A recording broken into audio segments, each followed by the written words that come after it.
Hello and welcome. Today we want to talk about navigating between different destinations in Jetpack Compose and transferring data between them. And this might be useful in cases that you are navigating between some composables or some dialog destinations. Of course, we will not talk about dialog destinations in this video. We will only be talking about simple composables and how to push data back and forth between destinations. So let's see how it works. First, let's make sure that we have added the navigation component, and given what I see here, nav host controller that we have added before, it shows that we have added the required Jetpack Compose navigation library before, and we can check that by Command Shift O, build.gradle in the app module, and there we go, we have it, Navigation Compose Alpha 1. So let's talk about the scenario. We have a simple home screen that will show the data from the latest insertion that is added by the new item composable. That new item composable is defined in the same file. What it does, it receives the nav controller, which is nav host controller, and I think it's a subclass of nav host controller, I'm not sure, and it uses that nav host controller to go to home. But in fact, what we are going to do and the change we are going to make is also passing some data before returning to home. And also, since we are using a navigation backstack in navigation component, actually when we open new item on top of the home composable, and once we want to return to home, we don't need to explicitly tell the navigation component to take us to home. All we need to do is just pop the last item off the navigation backstack and we are back in home. But before that, we need to make sure that we pass the necessary data for the home composable. Alright, it's time to do it. Let me think. Here's our new item composable, and what we do here is get to new items, which is cost name and cost value, and we need to set the result on the previous navigation backstack entry, because this new item composable is the current navigation entry. We need the previous one, which was home, and we need to set the result to that. We need to pass the result to that entry. The way we do it is by calling navigator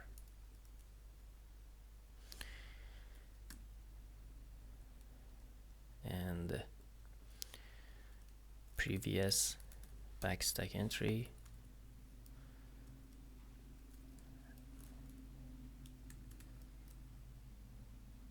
saved state bundle,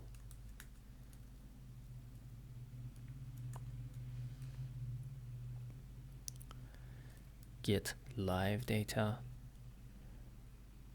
Actually, we need to do set live data.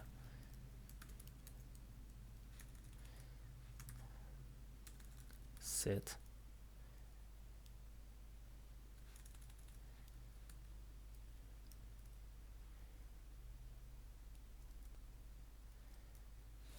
let me see, get live data and then set.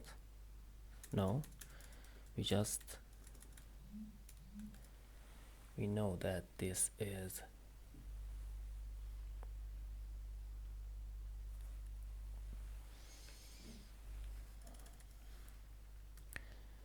save the state bundle. This is the save the state bundle, and we need to set some result to it. Okay, we name it cost name, and the cost name will be this value, the value that is updated by the user as they enter the name of the cost inside that text field. So this is the value, cost name, and since it is a delegate, it gives us the value of the string value of cost name directly. We don't need to call cost name.value. And navigator, set the other one, previous backstack entry, saved state bundle, set cost value. This time we return cost value. That's it. Once we passed the information back, we can just return by saying navigator dot pop stack. Okay, yeah, pop stack, which means remove the current backstack entry. The next step is to tell our home composable to wait for this new information, to listen for this new information to be received from this composable. So we go back to our home destination, which is defined inside our navigation graph builder. Here, nav host.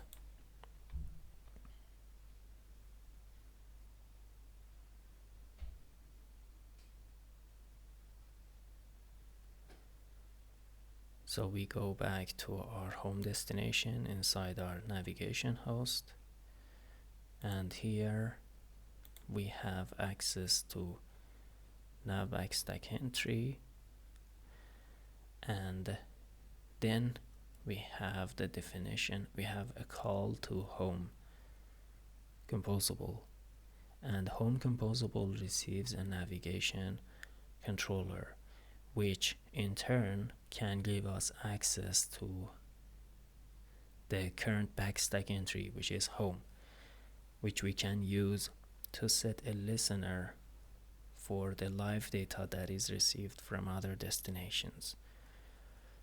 So I open home, and then nav controller. This is very important part. Current backstack entry, I get it. Then saved state bundle, and then get live data.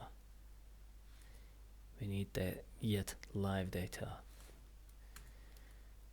The type is string, and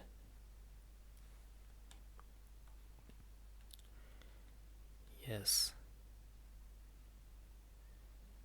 the type is string, and the name of the argument that we are interested in is cost name.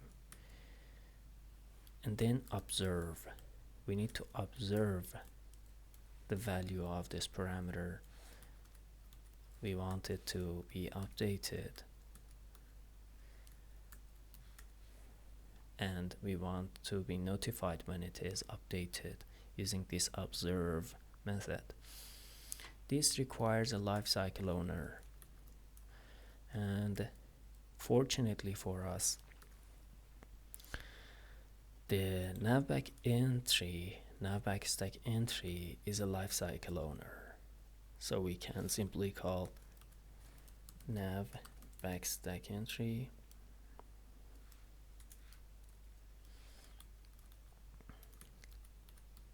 nav controller nav current backstack entry. This is the lifecycle owner, but the smartcast to nav backend entry is impossible because nav controller is a property that has open or custom getter.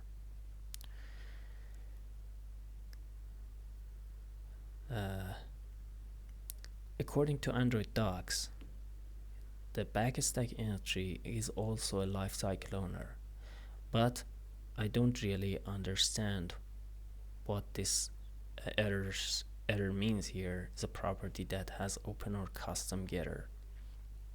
Probably I should copy that to later discuss it with other developers, but until then we add a null asserted call, which prevents it from being null, or just we shoot ourselves in the foot. We say that it is not null, leave me alone. And the next parameter is an observer, and this observer is a lambda that receives the observed value. So we can use the trailing lambda syntax and move it out of the parentheses inside curly braces. We can get it like this value, and then we can put it inside. We can put it inside some variable that we define, like var cost name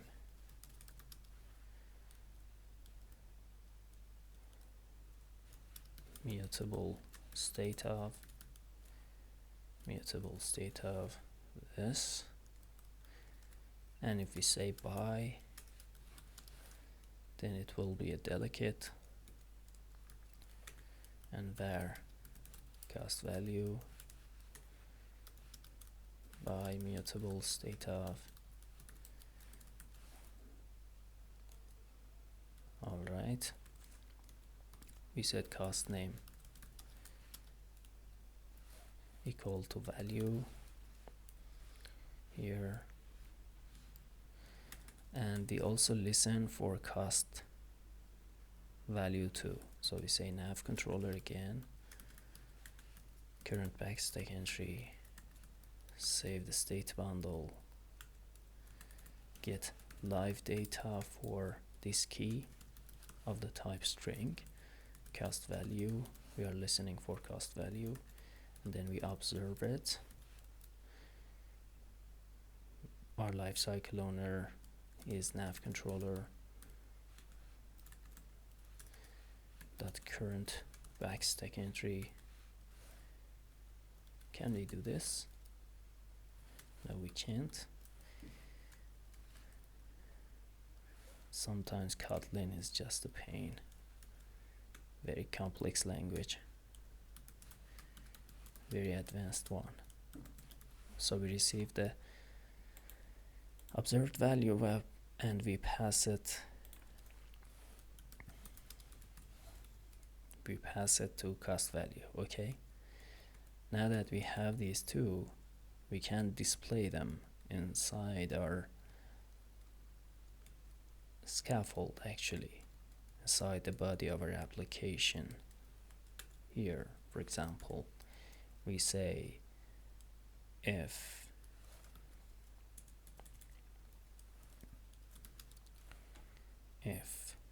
cost name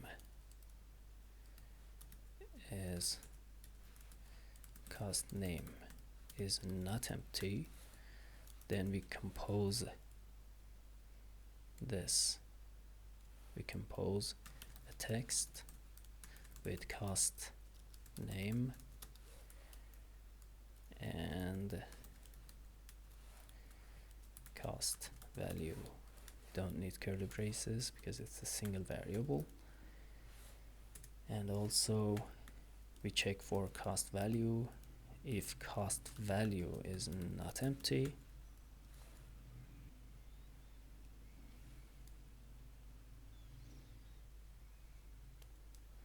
then we display a text with cost value. Oh, here should be cost name, and this one should be cost value. Okay. Now when we return from our new item composable, this should automatically be updated because we are actively observing the value that is returned by the navigation component. Let's run the application and see the result.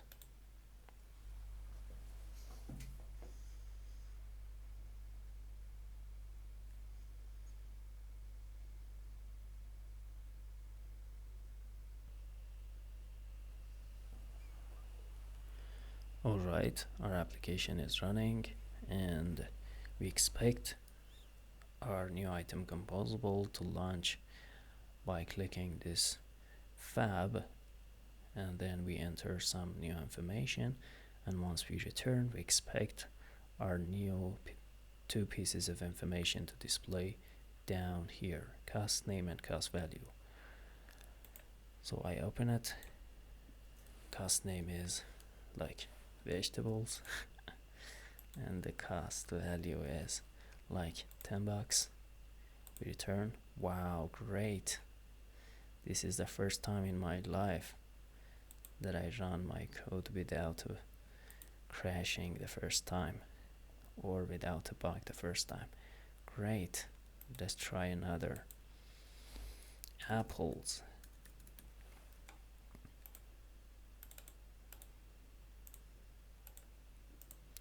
Apples should be more expensive, $15.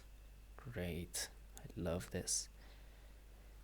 So basically this is how you can pass data between destinations and Jetpack Compose using the navigation component. But this is not the only way and probably not the ideal way to move state in Jetpack Compose. And if you have taken the code lab from OBJ Code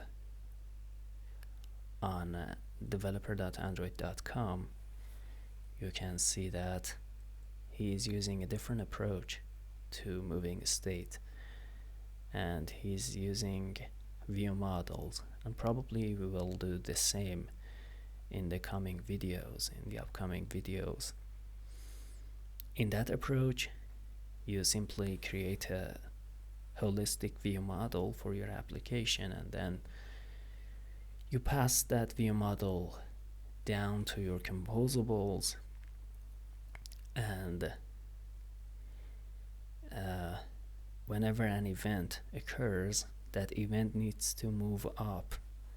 Actually, the state goes down and the events go up, which means that those events ask the change in the view model when some new value is updated or arrives. that is another approach, and as I mentioned, we will probably use some of that or use that approach in some parts of our application. This is just the beginning of our journey to this application. So it was good to know how this navigation works in Compose and how data transfer between destinations is implemented. I hope that you liked this video. If you liked it, please give it a thumbs up and subscribe to my channel. Thanks.